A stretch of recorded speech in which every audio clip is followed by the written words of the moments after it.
Hi, I'm Narina. 5 years ago, my parents sat me down, said they didn't recognize who I was, and told me to leave. They believed every lie my brother and sister made up about me, without a single question. That night, I walked out pregnant, with no money, no home, and no one. They didn't know I was carrying twins, children of a man they said would never stay, but he did. Now, they've lost everything, and I'm the only one left with something to offer. Before we dive in, tell me, where are you listening from and what time is it right now? Drop it in the comments. This one hits deep. It started on a Sunday, one of those warm, bone-dry spring days in Phoenix when the jacaranda trees paint the sidewalks lavender. I remember brushing stray petals off the windshield of my car before walking into my parents' house. It felt like walking into a trap I didn't know was set. My dad had called the meeting, just a casual, "Family dinner tonight? Be here by 5" message. Nothing out of the ordinary. I thought maybe it had something to do with my graduate school applications, or Emmerich's new job, or Zinnia's wedding planning. But when I walked in, no food was on the table. No smells of Mom's baked ziti or her store-bought Caesar salad dressing. Just silence, and 3 people already seated on the couch like they'd been waiting. Dad didn't hug me. He didn't even stand. "You're late," he said. "Traffic on I-17, I offered, still half smiling, scanning the room for a clue. Mom stared down at her folded hands. Emmerich was sitting smug, like he'd just aced a test he hadn't studied for. Zinnia looked away, but there was something rehearsed in the tilt of her jaw, like she'd practiced this moment in front of a mirror. "Narina," Dad said, "we need to talk, and we need you to sit down." That's when I knew something was wrong. I sat, stiff-backed, on the armchair closest to the window. The light behind me made their faces even harder to read. "You've been taking money," Emmerich said, skipping any build-up. "From Mom and Dad's retirement account." I blinked. "What?" He slid a printed statement across the coffee table, a highlighted section circled in orange marker, a withdrawal. I started, but Dad raised a hand. Zinnia jumped in like she couldn't wait any longer. "And she's been seeing that married guy? You know, the one who works at Banner Hospital?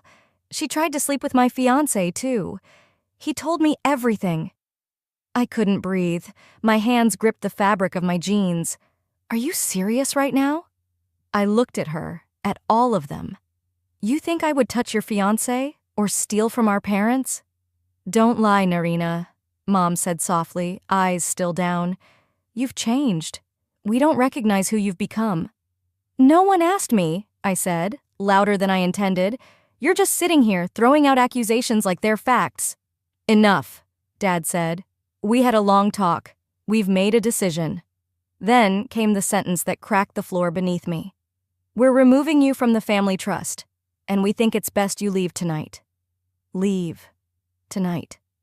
I looked around the room, at the walls with our family photos, at the spot where I used to curl up and read next to the fireplace. It didn't feel like my home anymore. It felt like I was a stranger they couldn't wait to forget. "You have 1 hour," Emmerich said. "1 hour?" I whispered. "We've already packed a bag," Zinnia added. "It's in the hallway." I stood up, feeling like I was floating outside my body. I walked past them, past my mother who didn't look at me, past Emmerich and Zinnia who smirked like this was a performance well executed. On the way out, I caught Dad by the trash bin in the garage. He was tossing something in, my old family photo album. "Seriously?" I asked. He shrugged. "Figured you wouldn't need this where you're going." I didn't cry. Not then. My legs carried me out to the car. I drove aimlessly, fingers trembling on the steering wheel. I ended up in a motel off Van Buren Road, one of those places where the curtains don't fully close and the AC unit buzzes like it's trying to escape the wall. I sat on the edge of the bed for a long time. No tears, just silence. Then I felt it, deep in my stomach. A pull. Not pain exactly, but a weight I hadn't noticed before. I'd missed my period. I got up, grabbed my purse, and walked 2 blocks to a gas station. Bought the test. Back in the room, under yellow bathroom light, I watched the lines appear. 2. Positive. I didn't scream, I didn't cry, I just stared at the mirror. At my reflection. "You're not alone," I said aloud. And then, almost without thinking, I whispered to the tiny life inside me, "You were the only truth they couldn't erase." The motel room smelled like bleach and old carpet. Outside, the neon vacancy sign buzzed faintly. I sat at the small table near the window, the pregnancy test box still open beside me. The mirror was across the room, but I didn't need to look again. The truth was already pulsing through me like a second heartbeat. I slid open the side pocket of my duffel bag and pulled out something I hadn't touched in years. My diary. Black leather cover, fraying at the edges, pages bent from being tucked away so long. It had survived dorm rooms, road trips, one minor flood, and now this. Exile. Funny, I never let them know it existed. I opened to a random page, then another. My handwriting was smaller back then, more hopeful, less guarded. I scanned through a few entries about lab work, barista shifts, texts with Camden, back when we were still in the flirting but pretending we're just friends stage. Then I saw the date that hit like a bruise. March 12th, junior year. Emmerich asked me to explain the gene splicing segment from our capstone. He kept nodding like he was really into it. Turns out he just repeated my whole section during the team presentation. Didn't even change the wording. Professor emailed the group afterward and said Emmerich showed a leadership initiative. Dad printed it out and framed it. I slammed the book shut for a second. That memory still burned. I remembered how Mom clapped for him in the living room. "Your brother is finally stepping up," she said. I stood there, speechless, while he soaked in their pride with that grin that never reached his eyes. I opened the diary again, turned more pages. Zinnia. There she was, too. Always immaculate, always center stage. But it wasn't her spotlight that made her cruel. It was how she guarded it. Another entry. "Grandma let me wear her old pearl bracelet today. Zinnia saw it and said, 'That should be mine. Grandma only gave it to you because she felt bad you weren't pretty enough for the pageant.'" I pretended not to hear her, but she made sure everyone else did. I swallowed the sting. That bracelet wasn't even the half of it. What Zinnia didn't know, what no one did, was that Grandma had secretly left me her wedding ring. A little gold band with a sapphire center. I kept it hidden inside a hollowed-out book. It was the one thing I had from someone who saw me. She saw me. A week after Grandma died, Zinnia stood in the backyard during a family brunch and announced she was going to use Grandma's ring as her something old for the wedding. No one corrected her. I stayed quiet. I wasn't brave then. Not yet. And her wedding, God, they let me come. Gave me a seat in the 4th row near the speakers. When the time came for speeches, I stepped up to the mic, and it cut out. Zinnia waved it off with a laugh. "Technical glitch," she said, then turned to the crowd and launched into her own toast. The mic worked just fine for her. Back in the motel room, I looked around like the walls might offer comfort. They didn't. I glanced at the test again, still positive, as if the line had deepened overnight. I reread the instructions, like maybe I had misinterpreted. I hadn't. The weight of the truth pressed against me. Not just the baby, but the realization that I'd never really been one of them. Not in their eyes. I was tolerated, never treasured. My phone vibrated on the table. An unsaved number. I almost didn't pick it up. The text preview read, "I'm coming to Tucson. If it's true, you're not alone. Camden." I didn't even tell him. Not yet. But somehow, he knew. Or maybe he'd always sensed it. And for the first time since I was thrown out, something inside me stopped trembling. The man who still looked at me. Kindly. I didn't know how long I stood there after reading Camden's message, just staring at the screen like it might change. The motel room felt too small for the shift happening in my chest. The window was cracked open a few inches, letting in dry Arizona air and the distant hum of traffic. The silence around me was thick, but I wasn't entirely alone anymore. There was a knock. It wasn't loud, just a steady, familiar rhythm. I froze with my phone still in hand. Then I crossed the room and opened the door. He looked the same, but also like he'd been through something of his own. Camden stood there in a gray shirt, the sleeves rolled just enough to show the faint tan lines on his arms. His eyes met mine gently, not searching for an explanation or a performance. Just presence. "You okay?" he asked. I couldn't find the words. Not at first. So I stepped back and he came in. We didn't hug, didn't cry. There wasn't that kind of drama. He just sat in the chair near the window while I perched on the edge of the bed, like someone visiting a stranger's house. The silence stretched between us, not awkward, but heavy with everything unspoken. Eventually, I whispered, "I didn't expect you to come." He didn't answer right away. Instead, he glanced at the small table by the bed, where the pregnancy test still sat next to an empty water bottle. He didn't point, didn't question, just said, "Want to get out of here for a bit?" I nodded. We drove in his truck, an older Ford, the kind that vibrates just enough to make conversation easy to postpone. He parked outside a small diner with cracked vinyl booths and windows that hadn't been washed properly in years. The kind of place where no one cared who you were as long as you paid in cash and tipped halfway decent. We sat at a booth by the window. Camden ordered coffee for us both, black. The waitress didn't bother with a menu. Neither of us were here for food.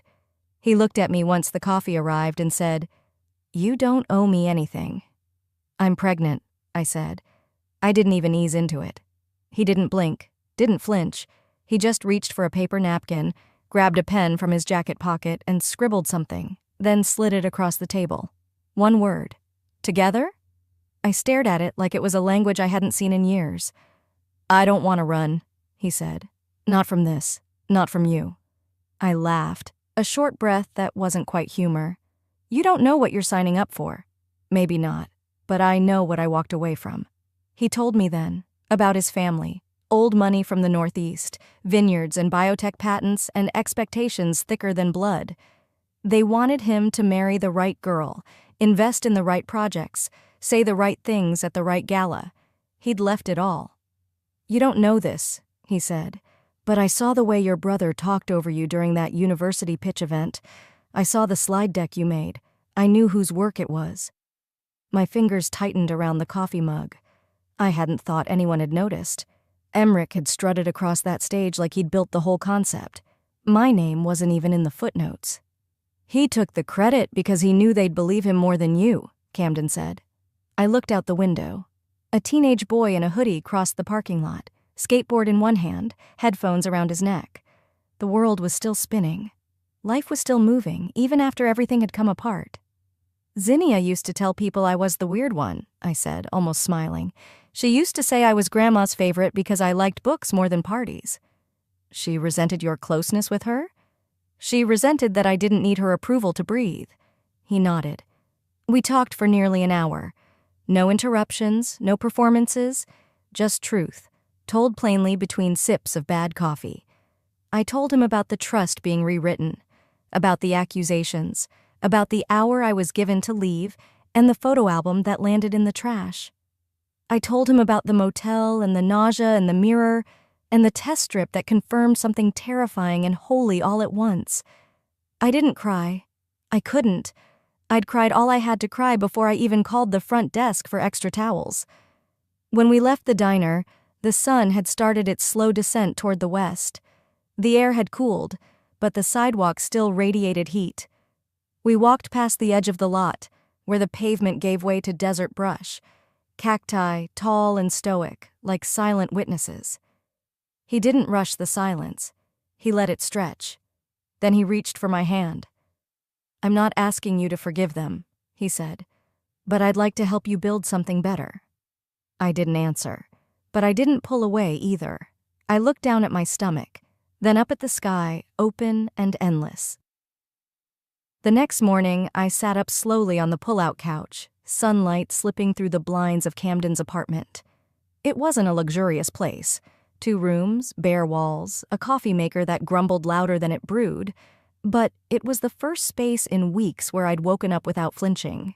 No yelling, no glares, no walls closing in. I swung my legs over the edge and sat for a minute, letting my hands rest on the soft rise of my belly. Still small, still hidden to the world, but not to me. On Camden's little kitchen counter was a note. "Went to pick up more coffee, don't leave without breakfast." I smiled, just barely, then turned on my phone. Dozens of unread notifications blinked at me from apps I should have deleted weeks ago. My sister's Instagram, another party, another fake smile. My brother tagging himself at our parents' house with the caption, "Sundays are for family." I hadn't even realized it was Sunday. I opened my contacts. My thumb hovered for a beat too long before tapping, "Delete contact. Are you sure?" Yes, I deleted all of them, one by one. Emmerich, Zinnia, Mom, Dad, even the ones that just said, home. I didn't want reminders of a place that had thrown me out like rotted leftovers. I stopped checking their social media, logged out, not out of spite, out of self-preservation. I wasn't erasing them to hurt anyone. I was erasing them so I could finally see myself clearly again. That afternoon, I called a women's clinic under a different name, Elena Mason. It wasn't the first name I'd thought of, but it came easily. Elena sounded like someone no one would be looking for, someone no one had erased. I paid in cash, sat in the waiting room between a teenager chewing her sleeve and a woman my mother's age who looked like she hadn't eaten since Thursday. The nurse didn't ask many questions, just took my vitals, scheduled a follow-up, and handed me a printout about prenatal nutrition with a smile that didn't feel rehearsed. No family insurance, no emergency contact. Just me, a clipboard, and the silent promise that I would figure this out. I wasn't just carrying a child, I was carrying a future that no one else would shape this time. Later that week, I spent hours at the downtown library in Phoenix. Not the glamorous part with coffee shops and murals, the older wing, where the computers still whirred and every desk wobbled just slightly to the left. I researched grant programs, legal frameworks, basic startup structures. I didn't know what I was doing, not completely, but I knew what I wanted, to build a biotech company based on the thesis that Emmerich had once pitched as his own. This time my name would be on every page. Camden never hovered. He didn't offer to fix things. He just made sure I ate, brought me backup pens, and sometimes sat in the corner reading quietly while I worked. We didn't talk about his family, not really. But one evening, over takeout and soft jazz playing from his phone, he said, "They tried to build me in their image. I'd rather help someone build something real." That night, we made a quiet pact. No going back, no calling them, no hoping they'd come around. I think that's what love looks like sometimes. Not grand gestures, just knowing when to stay out of someone's way and still be nearby. I filed for the LLC under the name Saul Line Bio. It was simple. It stood for Saul as in son and line, like lineage, only now the line would begin with me. 3 days later, my phone buzzed. It was a voicemail from a number I didn't recognize. I pressed play, my breath already catching, more from reflex than fear. My mother's voice came through, clipped and cold. "If you're still alive somewhere, stay gone. Zinnia's pregnant now. We don't need your drama." That was it. No greeting, no goodbye. I didn't cry. I saved the voicemail and filed it under a folder labeled Proof. Not for legal use, just to remind myself. So that years from now, if I ever doubted whether walking away had been right, I could play it once and remember exactly what I'd left behind. That evening, I signed the final registration forms online for Saul Line Bio. It wasn't revenge, it was rebirth. The ink had barely dried on the registration papers when I found myself under fluorescent lights, seated between strangers with laptops and investor lanyards. The co-working space was modern, all polished concrete and reclaimed wood, filled with startup energy, loud, caffeinated, confident. I didn't quite belong, not yet, but I showed up anyway. I'd borrowed a navy dress that still fit around my belly and brushed my hair back in a low bun, hoping the quiet force behind my words would speak louder than the shape of my body. The pitch went fine, sharp, clear, rehearsed. I'd practiced in the mirror, in my sleep, in the bathroom stalls between bouts of nausea. I'd written and rewritten every line of the product roadmap. My numbers weren't just good, they were airtight, but it only took one sentence to flatten everything. An older man, slick gray hair, tailored blazer, advisor tag clipped neatly to his collar, tilted his head after I finished speaking. Then, with a smile that didn't reach his eyes, he said, "Impressive resume." But we've already had our fill of single pregnant founders trying to prove a point. The room didn't laugh. It didn't need to. No one defended me either. I nodded once, too tightly, and walked out.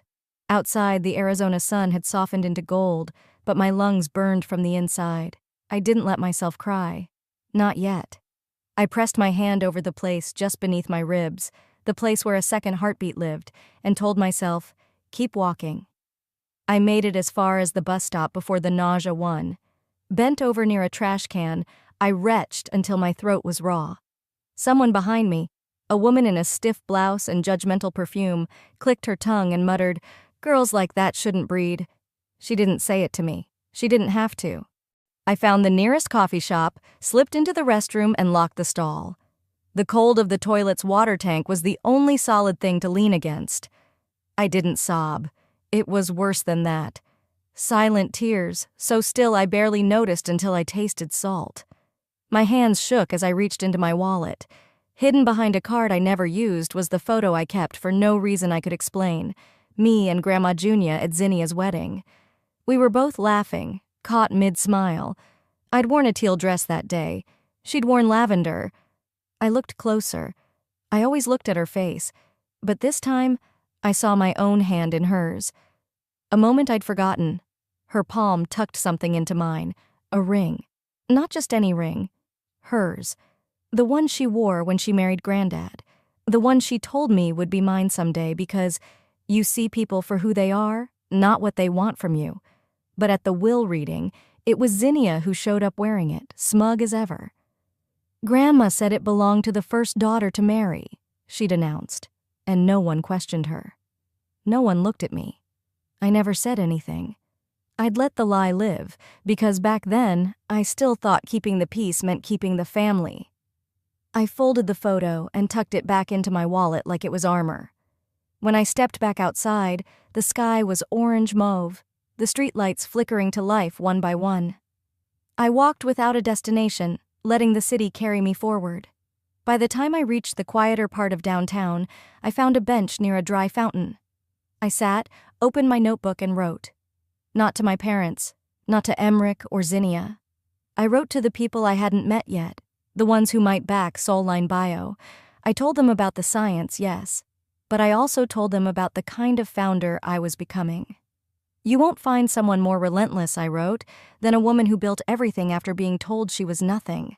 I didn't sign it with flair, just my name, Narina Sloan. That night I walked home with swollen feet and a cramp near my lower back. But I didn't feel small anymore. I felt lit. Not like fire, but like the ember you think went cold, until it glows again in the dark. That morning, I woke before the sun. Something in me had shifted.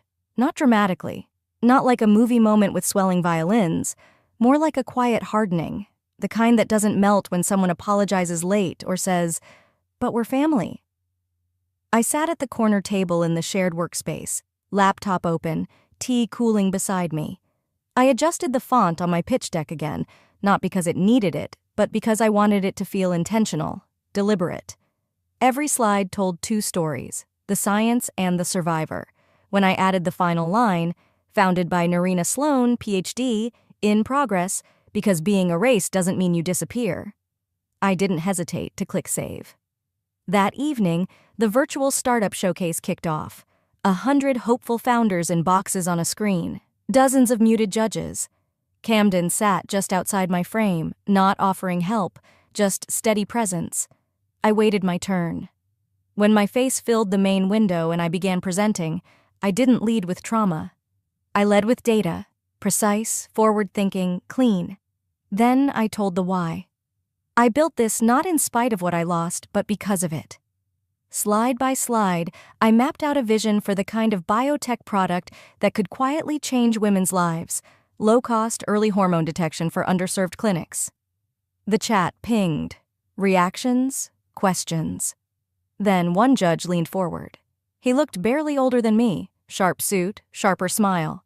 "Wait," he said. "Sloan? As in Zinnia Sloan, from the Phoenix Gala Foundation?" My jaw didn't clench. I didn't blink. "No," I said evenly. "I don't have a sister." The silence lasted just long enough. Then the chat erupted. Whoa, did she just… Damn. Camden's text arrived a beat later. That was a mic drop moment. I closed the call 5 minutes later with a polite nod and a thank you. Later that night, we ordered cheap pad thai and ate it straight from the cartons on the balcony of our shared place. The city lights shimmered like they always do when you're a little tired and a little proud. Then Camden shifted beside me. "There's something I need to tell you," he said. I set down my fork. "My mother. She's friends with someone in your family, your aunt, I think. They went to school together, still talk." My mouth went dry. "Aunt Regina?" He nodded. "She's the one who told my mom about the mess with you, back before I knew any of this. And you didn't think to mention that? I didn't want to lose you." It was a stupid answer. Honest, maybe, but still stupid. I didn't raise my voice. I just stood up, took a breath, and said, "No lies. No alliances with ghosts from my past. If I move forward, it's clean." He didn't defend himself. He just nodded, pulled out his phone, and one by one, deleted every contact tied to that part of his world. I watched him do it. Then I sat back down. The next afternoon, my inbox pinged. A subject line. Initial funding saw line bio. It wasn't $1 million. It was $25,000. But it was from someone who'd watched the pitch and wrote, "Your conviction is unforgettable. I'd bet on that kind of clarity." I stared at the email until it blurred. Not from tears, just disbelief. Then I printed the check, walked to the rooftop of the co-working space, and let the dry Phoenix wind slap my cheeks awake. Below, glowing off the side of a building, a billboard flickered. Zinnia's face smiled beside a slogan about women's empowerment and charitable futures. It was a lie, just another image she wore better than truth.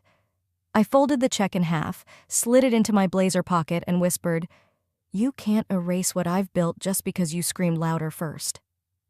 By the time my company had a name, I no longer needed theirs. Phoenix Biotech wasn't flashy. It wasn't the kind of name you bragged about at a gala, but it was mine. Every single part of it had been built on ground I scraped with my own hands. And that morning, I zipped up my blazer over my growing belly and stepped out into the sunlit morning, not as someone's daughter, not as someone's sister, but as a founder. The Regional Medical Innovations Conference was being held at a swanky downtown hotel, the kind with marbled floors and triple-shot lattes that cost more than a lunch. Camden parked a few blocks down so I could walk in alone. It wasn't about dramatics. It was about reclaiming the space my name had once been erased from.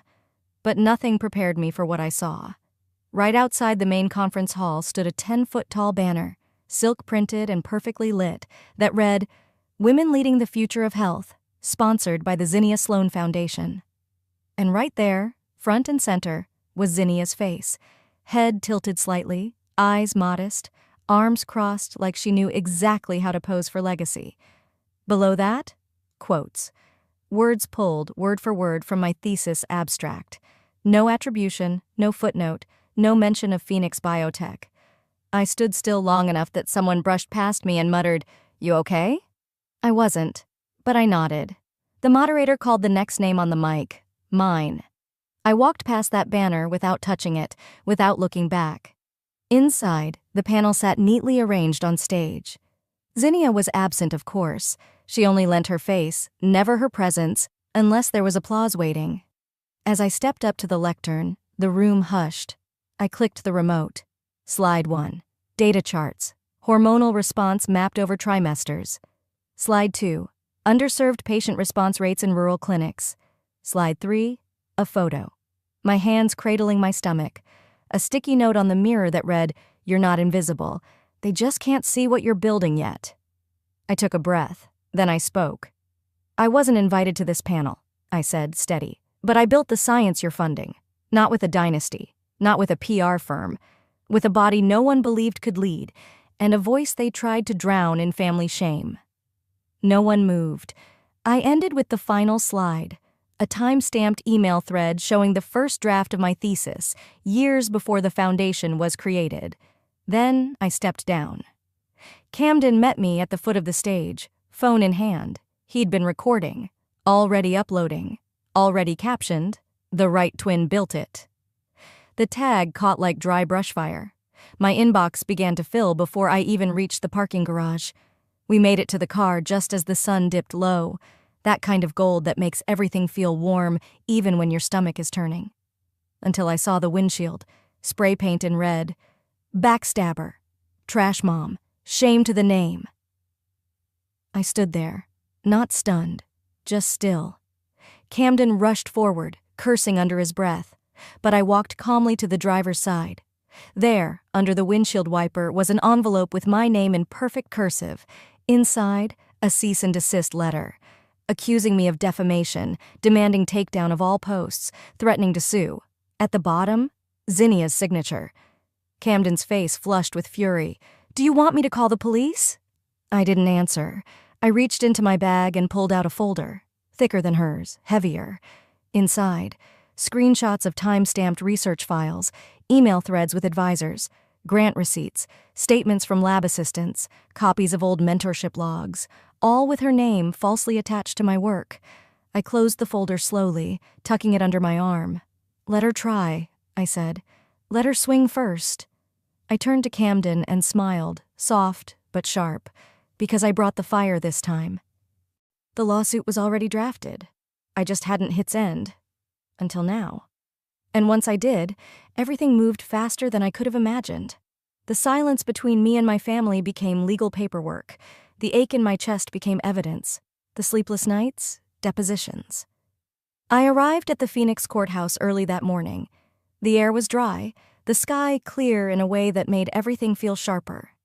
I wore the navy blazer my mother once said made me look too masculine for a daughter. I smiled while buttoning it that morning. She was right. It wasn't feminine. It was formidable. Inside the courtroom, the lights buzzed, the benches filled with quiet murmurs and the squeak of legal pads flipping open. Camden sat 2 rows behind me, no tie, just presence. That was enough. My attorney, a woman named Renee who had the calm fury of someone who'd clawed her way through decades of boardrooms, leaned over and said, "You ready to let this breathe?" I nodded once. Then the first bomb dropped.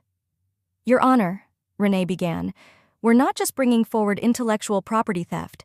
We have testimony from a former NIH grant officer confirming that Zinnia Sloan used proprietary research, authored by Narina Sloan, to secure both federal funding and nonprofit status." You could hear the air leave the room.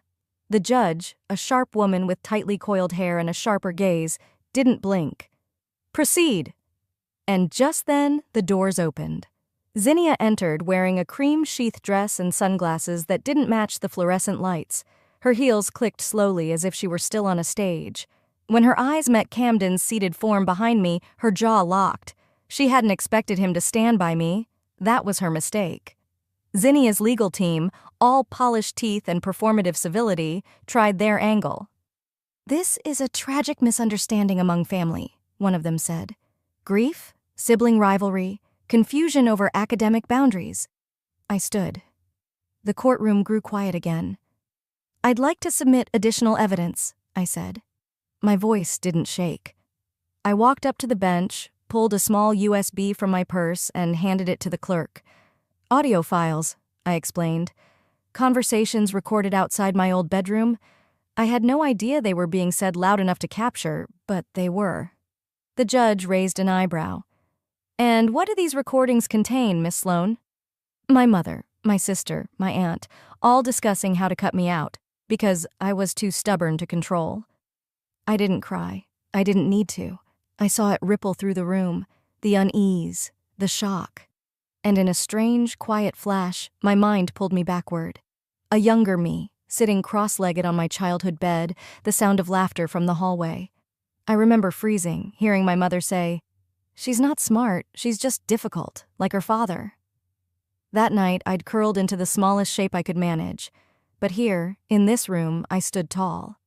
The judge took a long breath and nodded to the bailiff. "We'll recess to review the submitted recordings. In the meantime, I am granting a temporary injunction. Miss Zinnia Sloan is barred from representing or financially benefiting from any material related to Phoenix Biotech, its subsidiaries, or any derivative works tied to the plaintiff's graduate research." There it was. Not an applause, not cheers, just silence, which in court is as loud as justice gets. As the crowd filed out, Zinnia looked around for someone, anyone, to walk out with her. Our parents sat on the opposite side of the room. My father looked down at his folded hands. My mother stared blankly ahead. They didn't move. Zinnia stood there, alone in a sea of whispers and camera flashes. Reporters surged toward me as I stepped into the sunlight outside. Microphones, lenses, questions. One voice broke through, sharp and clear. "Miss Sloan, is there anything you'd like to say to your family?" I paused just long enough for the hush to spread again. Then I said, "No, I already did. In court." I didn't go home to celebrate. I went back to the lab, with my children asleep beside me. The space smelled faintly of ethanol and fresh paper. The overhead lights were dimmed, save for the desk lamp by the culture station. Leo and Leora lay curled in matching blankets I kept tucked under my bench, their soft breaths rising in rhythm. One tiny foot had escaped, dangling over the edge of a cushion. I gently nudged it back under the quilt and kissed the crown of Leora's head. Their presence grounded me more than any court ruling ever could. My phone buzzed softly on the counter. A name I hadn't seen in years flashed across the screen. Dad. I hesitated, then tapped the email open. Subject, none. Hope you're proud. Zinnia is gone. We're alone now. No apology, no explanation. Just that line, like a stone thrown into a well and never waited on for the splash. I locked the screen and turned away. Instead of answering, I picked up the pipette and slid on a fresh pair of gloves. There was a compound waiting, one I'd been refining for months. A synthetic protein derivative I'd been researching for ovarian cancer. My mother never got the chance to fight long. The diagnosis had come too late, and the silence between us made the clock move faster than it already did. So now I worked in her name, not to honor what she was, but what she never got to be. By the time the final drop had slid into the assay, dawn crept through the narrow lab windows. I looked at my children once more, still fast asleep, and I whispered, "We're okay now, all three of us." The sun warmed the soil under my nails as I dug. Camden was in the background, installing a small wooden swing from the pergola beam. The twins took turns patting dirt over the citrus saplings, one orange, one lemon. "Mommy, this one's Leo's tree," Leora said, wiping her brow like a tiny farmer. Leo nodded seriously, as if the roots themselves depended on his approval. It was just a narrow strip of earth behind the house, boxed in by white stucco and sun-faded bricks, but it was ours. That morning, I felt my lungs stretch in a way they hadn't in years. The doorbell rang. A package sat on the stoop. Plain brown wrapping, no return address. I opened it slowly. Inside, protected by thick cardboard, was a single photograph. My fingers froze. It was the picture, the one from my childhood, the one where I'd been cropped out years ago, just a corner of my arm left behind. But this time, I was there, smiling awkwardly, off-center, in that hand-sewn blue dress Grandma Junia had made. I turned it over, written in neat pen, "This is the version that matters." See. Camden walked up beside me, wiping sawdust off his hands. "I found it in one of her old photo albums," he said gently. "The original print, before the edits." I nodded. I didn't need to say thank you. He already knew. Later, after the kids had gone down for their afternoon nap, we sat under the pergola with lemonade and silence, the kind of silence that comes only when no one's expecting answers anymore. Camden looked over and asked, "Are you okay now?" I didn't answer right away. I looked at the small grove we'd started, the way the swing creaked slightly in the breeze, the tiny shoe Leora had left by the planter. Then I looked down at my hands, stronger than before, lined from work, still stained faintly from the lab. Finally I said, "I'm not just okay. I'm exactly who I was meant to be." Camden reached for my hand but didn't grip it tightly, just rested his fingers over mine, like a quiet agreement. The twins burst out the door minutes later, chasing a butterfly, their laughter rising like a song. I sat back and watched them, a full breath in my chest, and thought, they erased me once, but I didn't fight to be remembered. I built something too real to ignore,